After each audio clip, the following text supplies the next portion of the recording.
보신 대로 고인이 된 박원순 시장의 마지막 길을 두고 논란이 적지 않습니다. 핵심은 서울특별시장으로 장례를 치르는 게 법적이나 도덕 상규면에서 문제가 없느냐 하는 점입니다. 오늘은 이 문제를 사회부 이채현 기자와 자세히 따져보겠습니다. 자, 이 기자, 핵심으로 바로 들어가 보죠. 일단 이제 장례를 서울특별시장으로 치르는 게 법적으로 가능은 한 겁니까?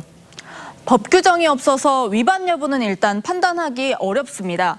서울시 측은 정부 의전 편람을 근거로 들었는데요. 여기 보면 기관장 장례는 기관의 장이 재직 중 사망한 경우 가능한데 현직 장차관이 대상이라고 나와 있습니다.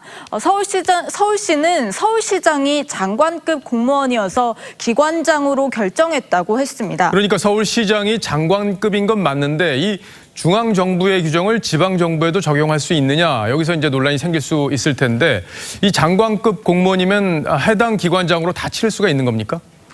명확한 규정이 없기 때문에 이 부분 서울시가 해석을 한 부분인데요. 아까 보신 정부 의전 편람상에는 현직 장관과 차관으로 규정이 돼 있고 장관급이나 차관급에도 똑같이 한다는 규정이 없습니다. 서울시 관계자는 시장 권한대행을 중심으로 논의를 했고 유가족과의 협의를 거쳐서 결정을 했다고 설명을 했습니다. 또 지난 2004년 구치소 수감 중 목숨을 끊은 안상영 당시 부산시장 장례도 부산시 차원의 시장으로 치른 적이 있기는 했습니다. 자, 그런데 이제 장례가 5일로 치러지는 것 두고도 이제 논란이 이어지고 있잖아요. 어떻습니까, 이건? 이 부분 역시 규정이 없는데요. 의전 편람에도 장례기관은 나와 있지 않습니다. 장례위원회 공동 집행위원장을 맡은 박홍근 민주당 의원의 말 한번 들어보시죠.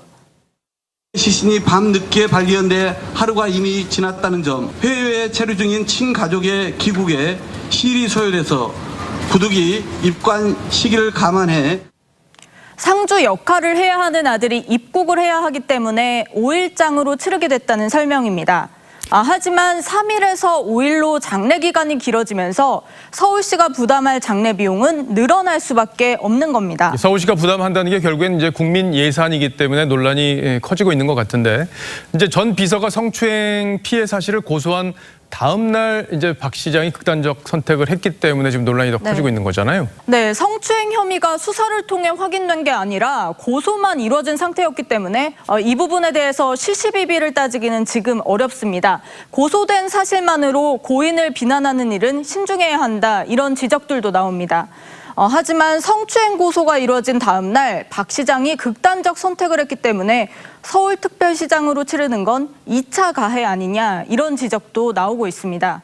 고인에 대한 추모가 장대하게 진행될수록 피해 여성의 고통은 더 커질 수 있다는 겁니다. 어떤 자살은 가해, 이런 소설 속 문장을 SNS에서 공유하는 여성들도 늘어나고 있습니다. 자, 그런데 이제 성추행을 당했다고 고소한 당사자가 서울시의 지금 직원이기 때문에 서울시 직원들 입장에서도 여러 가지 생각이 들 수밖에 없을 텐데 말들이 많이 나온다면서요? 네, 맞습니다. 서울시청 직원들이 사용하는 이 블라인드 게시판 글을 보면 주말 비상근무도 분향소 근무도 거부한다거나 일반 직원들은 코로나 방지 등 본연의 업무를 하겠다.